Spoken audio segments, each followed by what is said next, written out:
आपने देखा होगा कि महाविकास आघाड़ी का जो गठबंधन है, हमारा गठबंधन कुछ गारंटी दे रहा है आपके लिए।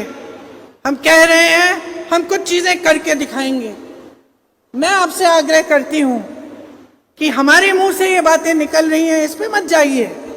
आप देखिए कि जहां जहां हमारी सरकारें हैं, जिन प्रदेशों में हमने गारंटी की बात की, क्या उन प्रदेशों में ये गारंटी लागू हो रही है कि नहीं। खुद देखिए, किसी को फोन करिए कर्नाटका में, किसी से पूछिए तेलंगाना में, हिमाचल में किसी से पूछिए कि वाकई ये चीजें कर रहे हैं। आपको पता चलेगा कि जब छत्तीसगढ़ में हमारी सरकार बनी थी, 24 घंटे के अंदर अंदर हमने किसानों के कर्ज माफ करने शुरू किए। आपको पता चलेगा कि जो गारंटी हमने दी थी वो आज भी जहां जहां कांग्रेस की सरकारें वहां पूरी हो रही हैं। और जब आपको ये पता चलेगा तो आपको सोचना चाहिए कि जो 2.5 साल से सरकार में रहे हैं, आपको चुनाव के 3 महीने पहले 1500 रुपए पकड़ाकर आपका वोट लेने की कोशिश कर रहे हैं। लेकिन बगल में एक प्रदेश है जहां जिस दिन सरकार बनी उस दिन से गारंटी पूरी होनी शुरू हो गई।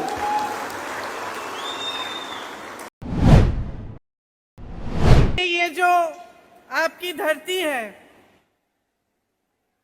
ये बहुत सुंदर और बहुत महान धरती है। इसने हमेशा हमारे देश को मार्गदर्शन दिया।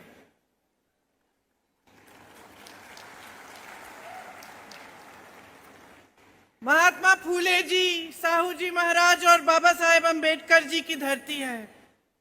लोक साहेब अन्ना भाऊ साठे जी की धरती है।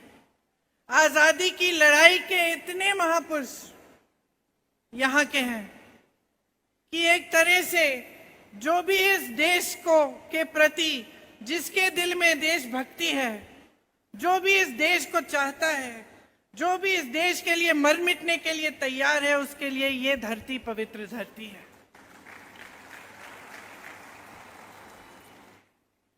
यहां से समानता, मानवता का संदेश आया, यहीं से उठा। तमाम महापुरुषों ने देश भर में ये संदेश फैलाया। यहाँ के संत ज्ञानेश्वर जी, संत नामदेव जी, संत तुकाराम जी ने प्रेम, समानता का संदेश फैलाया। मन में गंदगी साफ करने वाले और प्रेम जगाने वाले संत गाडगे महाराज जी भी महाराष्ट्रन थे।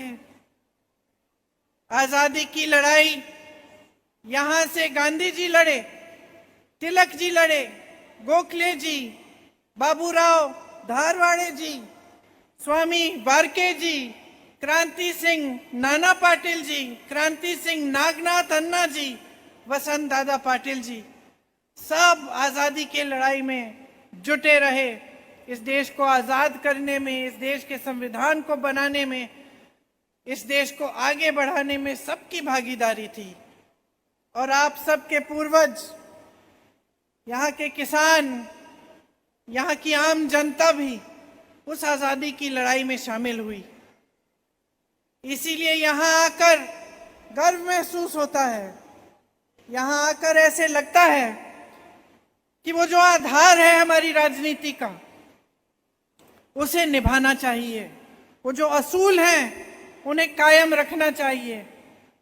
जिन पर हमारे देश की नींव डली, उन्हें मजबूत रखना चाहिए। आप सोचिए, यहाँ का किसान त्रस्त है, परेशान है। यहाँ के जो दूध उत्पादक किसान हैं उनको सही दाम नहीं मिलता।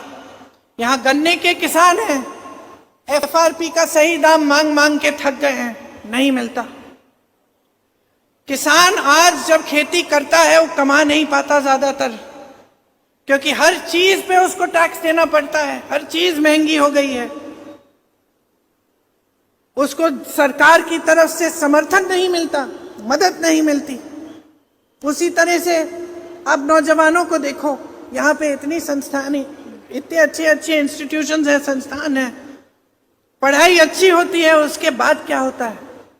रोजगार नहीं मिल रहे हैं। 2.5 लाख पद खाली पड़े हैं महाराष्ट्र में, 2.5 लाख पद खाली हैं। तमाम नौजवान बेरोजगार हैं, लेकिन वो पद भरे नहीं जा रहे हैं क्योंकि जवाबदेह नहीं रही। क्योंकि आज के नेता सोचते हैं कि आपके प्रति उन्हें कोई जवाब देने की जरूरत नहीं पड़ेगी, वो पद खाली पड़े हैं, पड़े रहने दीजिए। आप मेहनत कर रहे हैं अपने बच्चों को पढ़ाने लिखाने के लिए, ये क्या मेहनत कर रहे हैं? ये जितनी भी इंडस्ट्रीज हैं आपकी, जितनी भी बड़ी बड़ी कंपनियां हैं, यहां से महाराष्ट्र से निकाल के दूसरे प्रदेश में भेज रही हैं।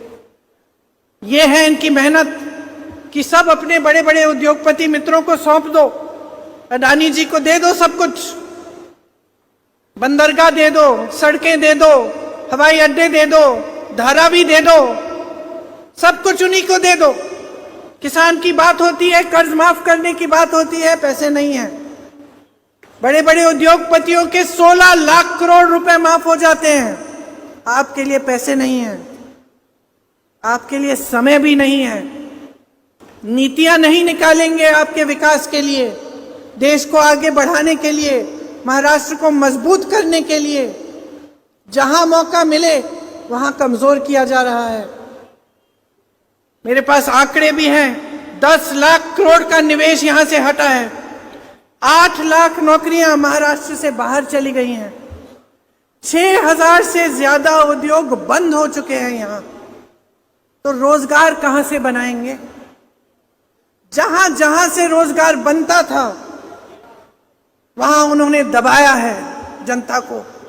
खेती से बनते थे रोजगार, आज खेती की ये स्थिति हो गई है देश भर में कि कमाई नहीं होती, तो रोजगार कैसे बनेंगे? छोटे उद्योगों से बनते थे, मीडियम उद्योगों से बनते थे, दुकानदारों से। जीएसटी करके, गलत नीतियां करके आपकी भी कमर तोड़ी है। पीएसयू से बनते थे रोजगार, पीएसयू की सब्सिडीज से आस्ते आस्ते सब अपने बड़े बड़े उद्योगपति दोस्तों को दे रहे हैं। तो रोजगार बनाने की योजना क्या है? कोई योजना नहीं है। इसलिए चुनावी मंच पर आकर आपके ध्यान भटकाने की बातें होती हैं और कुछ नहीं होता। जिस तरह से महाभारत में श्री अर्जुन ने जब निशाना मारा, उनको सिर्फ मछली की आंख ही दिखी और कुछ दिखा नहीं। आप भी अर्जुन बन जाओ।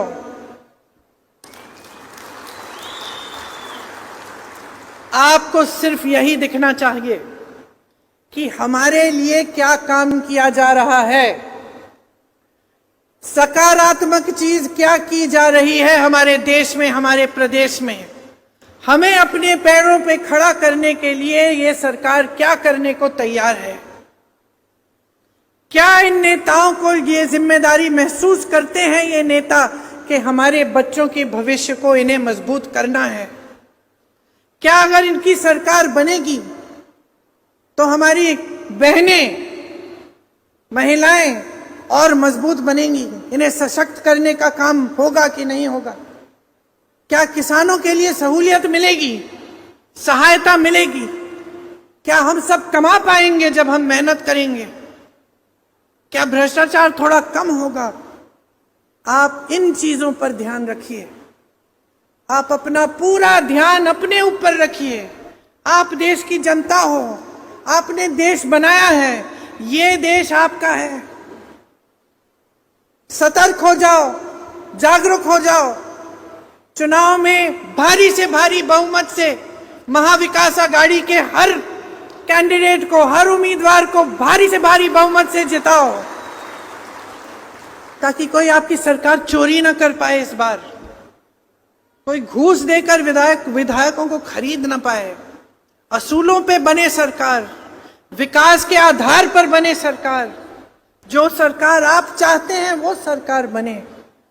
ये आपकी जिम्मेदारी है, हमारी जिम्मेदारी आपके प्रति है कि जो हम इस मंच पर कह के गए हैं उसको हम पूरा करेंगे, कि हम भी ईमानदारी से मेहनत करेंगे आपके लिए दिन रात, कि हम आपको एक ऐसी सरकार देंगे जिस पे आपको गर्व हो, जो आपके महाराष्ट्र को फिर से नई ऊंचाइयों पर पहुंचाए।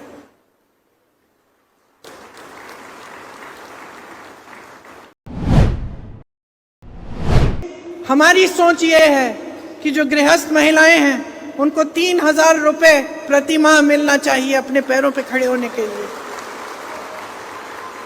कुछ सहायता मिले इस महंगाई के जमाने में, ताकि कम से कम थोड़ी बहुत अपना खर्चा, अपनी जो बचत है थोड़ी बहुत कर पाए।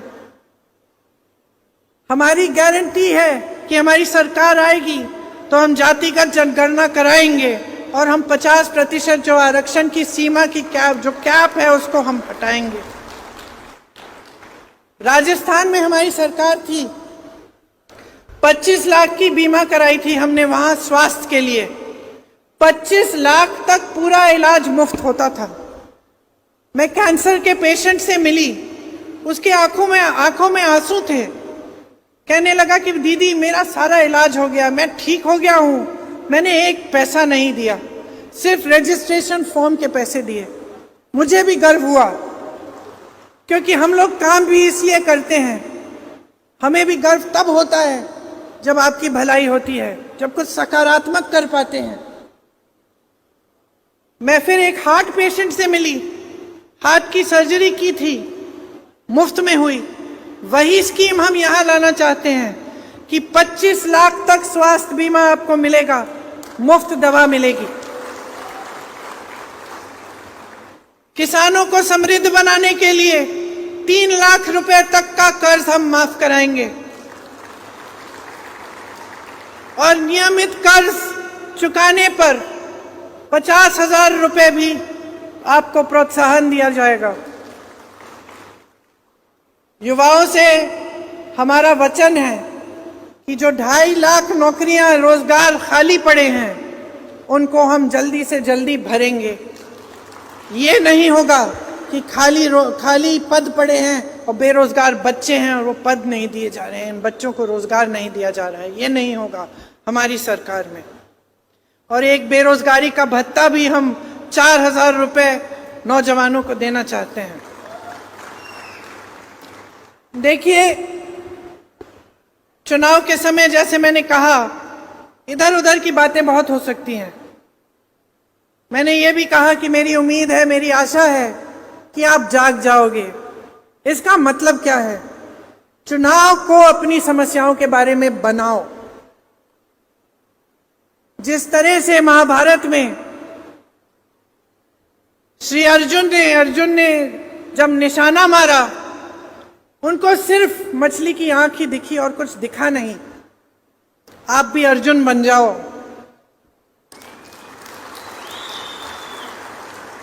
आपको सिर्फ यही दिखना चाहिए कि हमारे लिए क्या काम किया जा रहा है, सकारात्मक चीज क्या की जा रही है हमारे देश में, हमारे प्रदेश में। हमें अपने पैरों पे खड़ा करने के लिए ये सरकार क्या करने को तैयार है। क्या इन नेताओं को ये जिम्मेदारी महसूस करते हैं ये नेता कि हमारे बच्चों के भविष्य को इन्हें मजबूत करना है? क्या अगर इनकी सरकार बनेगी तो हमारी बहनें, महिलाएं और मजबूत बनेंगी? इन्हें सशक्त करने का काम होगा कि नहीं होगा? क्या किसानों के लिए सहूलियत मिलेगी, सहायता मिलेगी? क्या हम सब कमा पाएंगे जब हम मेहनत करेंगे? क्या भ्रष्टाचार थोड़ा कम होगा? आप इन चीजों पर ध्यान रखिए। आप अपना पूरा ध्यान अपने ऊपर रखिए। आप देश की जनता हो, आपने देश बनाया है, ये देश आपका है। सतर्क हो जाओ, जागरूक हो जाओ। चुनाव में भारी से भारी बहुमत से महाविकास आघाड़ी के हर कैंडिडेट को, हर उम्मीदवार को भारी से भारी बहुमत से जिताओ, ताकि कोई आपकी सरकार चोरी ना कर पाए। इस बार कोई घूस देकर विधायकों को खरीद ना पाए। असूलों पे बने सरकार, विकास के आधार पर बने सरकार। जो सरकार आप चाहते हैं वो सरकार बने। ये आपकी जिम्मेदारी है, हमारी जिम्मेदारी आपके प्रति है कि जो हम इस मंच पर कह के गए हैं उसको हम पूरा करेंगे, कि हम भी ईमानदारी से मेहनत करेंगे आपके लिए दिन रात, कि हम आपको एक ऐसी सरकार देंगे जिस पे आपको गर्व हो, जो आपके महाराष्ट्र को फिर से नई ऊंचाइयों पर पहुंचाए।